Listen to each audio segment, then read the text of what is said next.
Ranji trophy ക്രിക്കറ്റിൽ ലീഡിനരികെ Keralam 3 wicket കയ്യിലിരിക്കെ കേരളത്തിന് 42 runs കൂടി വേണം. സെഞ്ചുറിക്ക് 2 റൺസ് അകലെ നായകൻ സച്ചിൻ ബേബി പുറത്തായി. അവസാന വിവരം ലഭിക്കുമ്പോൾ 7 വിക്കറ്റ് നഷ്ടത്തിൽ 324 റൺസ് എന്ന നിലയിലാണ് കേരളം. 28 റൺസുമായി ജലജ് സക്സേനയും 6 റൺസുമായി ഏതൻ ആപ്പിൾ ടോമുമാണ് ക്രീസിൽ.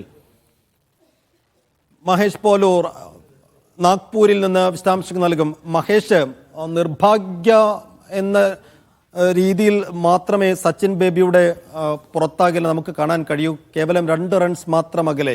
ഒരുപക്ഷെ സെഞ്ചുറി പിന്നിട്ടിരുന്നുവെങ്കിൽ വേഗത്തിൽ ലീഡിലേക്ക് എത്തിക്കാനും സച്ചിൻ ബേബിക്ക് കഴിയുമായിരുന്നു. നായകന്റെ പുറത്താകലിനെ എങ്ങനെ കാണാം? ഇനിയുള്ള കേരളത്തിന്റെ സാധ്യതകൾ എങ്ങനെയാണ് അവിടെ നിന്ന് നോക്കുമ്പോൾ?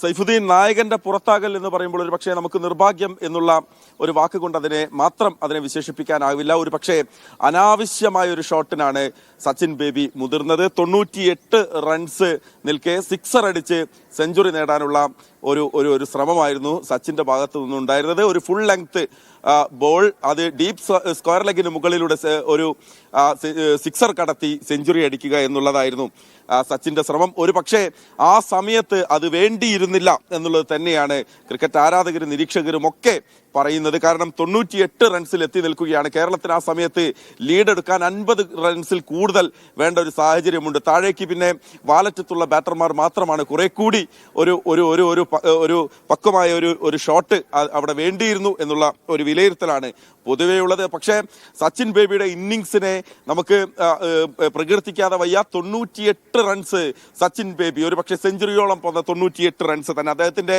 99ാമത്തെ രഞ്ജി ട്രോഫി മത്സരമാണ് ഈ നടക്കുന്നത്. 100ാമത്തെ ഫസ്റ്റ് ക്ലാസ് ക്രിക്കറ്റാണ് അദ്ദേഹം കളിക്കുന്നത്. അവിടെയാണ് 98 റൺസ് എടുത്ത് സച്ചിൻ കേരളത്തിനെ ലീഡിലേക്ക് കൊണ്ടുവരാനുള്ള ഒരു വലിയ ശ്രമം നടത്തിയത്. പക്ഷെ ഇപ്പോൾ സച്ചിൻ, ക്ഷമിക്കണം സൈഫു, ഇപ്പോൾ 42 റൺസ് വേണം. 3 വിക്കറ്റ് മാത്രമാണ് കേരളത്തിന്റെ കൈകളിലുള്ളത്. ജലജ് സക്സേനയും ഏതൻ ആപ്പിൾ ടോമുമാണ് ക്രീസിലുള്ളത്. നോക്കൂ, ഞങ്ങൾ ഈ സ്റ്റേഡിയത്തിനകത്ത് നിന്ന് അല്പസമയം മുമ്പാണ് പുറത്തേക്ക് വന്നത്. ഓരോ പന്തും, എറിയുന്ന ഓരോ പന്തിനെയും വലിയ അപ്പീലുകളെ അതിജീവിച്ചാണ് കേരളത്തിന്റെ താരങ്ങൾ ഇപ്പോൾ ബാറ്റ് വീശുന്നത്. വലിയ സമ്മർദ്ദം കേരളത്തിന്റെ താരങ്ങൾക്ക് മുന്നിലുണ്ട്. നേരത്തെ സച്ചിൻ ബേബി ബാറ്റ് ചെയ്യുന്ന സമയത്ത് കുറെ കൂടി അഗ്രസീവായി ഷോട്ടുകൾ ഉതിർത്ത താരമായിരുന്നു ജലജ് സക്സേന. പക്ഷേ വലിയ ഡിഫൻസിലേക്ക്, വലിയ പ്രതിരോധത്തിലേക്ക് ജലജ് സക്സേനയും മാറിയിട്ടുണ്ട്. മാത്രമല്ല, ഏതൻ ആപ്പിൾ ടോം എത്തിയ ശേഷം അദ്ദേഹം 30 പന്തുകൾ അദ്ദേഹം കളിച്ചു, 6 റൺസ് അദ്ദേഹം നേടിയ. അദ്ദേഹം ബാറ്റ് ചെയ്യുന്ന സമയത്ത് മുഴുവൻ ഫീൽഡർമാരെയും ഇന്നർ സർക്കിളിലേക്ക് കൊണ്ട് വരികയും മുഴുവൻ ഫീൽഡർമാരെ അദ്ദേഹത്തിന്റെ വളരെ ക്ലോസ് റേഞ്ചിൽ നിർത്തി വലിയ സമ്മർദ്ദം ഏതൻ ആപ്പിൾ ടോമിന്, 19 വയസ്സുള്ള ഏതൻ ആപ്പിൾ ടോമിന് വിദർഭ നൽകുന്നുണ്ട്. അവരുടെ നായകൻ അക്ഷയ് വാഡ്കറുടെ തന്ത്രം എന്ന് പറയുന്നത് ഏതനെ സമ്മർദ്ദത്തിലാക്കി വിക്കറ്റ് വീഴ്ത്തുക. ഒരറ്റത്ത് ജലജ് പോയിട്ടില്ലെങ്കിലും ബാക്കിയുള്ള 2 വിക്കറ്റുകൾ കൂടി പിഴുതെടുക്കുക എന്നുള്ളതാണ്. എന്തായാലും ഇന്നിനി ഏതാണ്ട് ഒരു 10-12 ഓവറുകൾ കൂടി ഇന്ന് കഴിയാനുണ്ട്. ഇന്ന് ഒരു പക്ഷേ നമുക്ക് ലീഡിലേക്ക് പോകും എന്ന് നമുക്ക് പ്രതീക്ഷിക്കാനാവില്ല. കാരണം നിലവിലെ കേരളത്തിന്റെ റൺ റേറ്റ് എന്ന് പറയുന്നത് 2 പോയിന്റ് സംതിങ്, അതായത് 3-ന് താഴെയാണ്. അങ്ങനെ നോക്കുമ്പോൾ പോലും വലിയ ഷോട്ടുകൾക്ക് ഇന്ന് താരങ്ങൾ മുതിരില്ല. പ്രത്യേകിച്ച് ജലജ് സക്സേന കുറെ കൂടി ഉത്തരവാദിത്തത്തോടു കൂടി ഇപ്പോൾ ബാറ്റ് വീശുന്നുണ്ട്, കുറെ അധികം പന്തുകൾ നേരിടുന്നുണ്ട്. എടുത്തു പറയേണ്ടത് ഹർഷ് ദുബയെ പോലെ, അതുപോലെ തന്നെ പാർത്ത് രക്കഡയെ പോലുള്ള ബൗളർമാരുടെ പന്തിന്റെ വേരിയേഷനാണ്. അവർക്ക് വലിയ ടേൺ ഈ പിച്ചിൽ ലഭിക്കുന്നുണ്ട് സൈഫുദ്ദീൻ. അതായത് ഈ ലീഡിലേക്ക് നമുക്ക് പ്രതീക്ഷിക്കാം, പക്ഷെ അതിനപ്പുറത്ത് വലിയ സമ്മർദ്ദത്തിലാണ് കേരള താരങ്ങൾ കളിക്കുന്നത്. ഫസ്റ്റ് ഇന്നിംഗ്സിൽ ലീഡ് എടുക്കുക എന്നുള്ളത് എത്ര കണ്ട് നിർണായകമാണ്. ഇപ്പോ കഴിഞ്ഞ സെമിയിലൊക്കെ നമ്മൾ കണ്ടതുപോലെ മത്സരം ഒരു സമനിലയിലേക്ക് പോയാൽ ആദ്യ ഇന്നിംഗ്സിൽ ലീഡ് എടുത്തത് വിജയത്തിൽ, അതിന്റെ റിസൾട്ടിൽ ഒരു നിർണായക സ്വാധീന ശക്തിയാകാൻ പോകുന്ന ഒന്നാണോ? അപ്പോൾ ഈ പിച്ചിന്റെ സ്വഭാവം മാറി വരുന്നുണ്ട്. നാളത്തേക്കൊക്കെ എത്ര കണ്ട് ഒരു ബുദ്ധിമുട്ടായ ഒരു അവസ്ഥയിലേക്ക് മാറും കേരളത്തെ സംബന്ധിച്ചിടത്തോളം?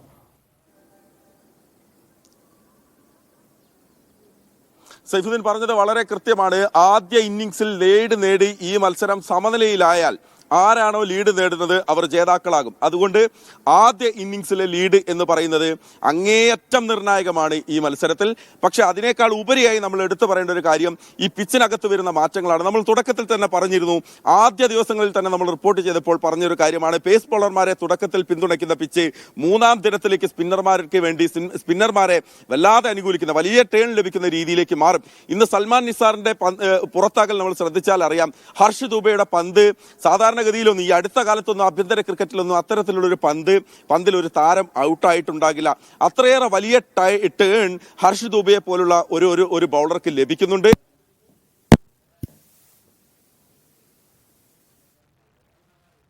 നാഗ്പൂരിൽ നിന്ന് മഹേഷ് പോലൂരാണ് വിശദാംശങ്ങൾ നൽകിക്കൊണ്ടിരിക്കുന്നത്. എന്തായാലും കേരളം നിർണായകമായ ഒന്നാം ഇന്നിംഗ്സ് ലീഡിനായി പൊരുതുകയാണ്. ഇനി 50 റൺസിൽ താഴെയാണ് ഒന്നാം ഇന്നിംഗ്സ് ലീഡിന് വേണ്ടി കേരളത്തിന് വേണ്ടത്. ആ ഘട്ടത്തിലാണ് ഇപ്പോൾ നായകൻ സച്ചിൻ ബേബി 98 റൺസിൽ പുറത്തായത്. നിലവിൽ ജലജ് സക്സേനയും ഏതൻ ആപ്പിൾ ടോമുമാണ് ക്രീസിലുള്ളത്.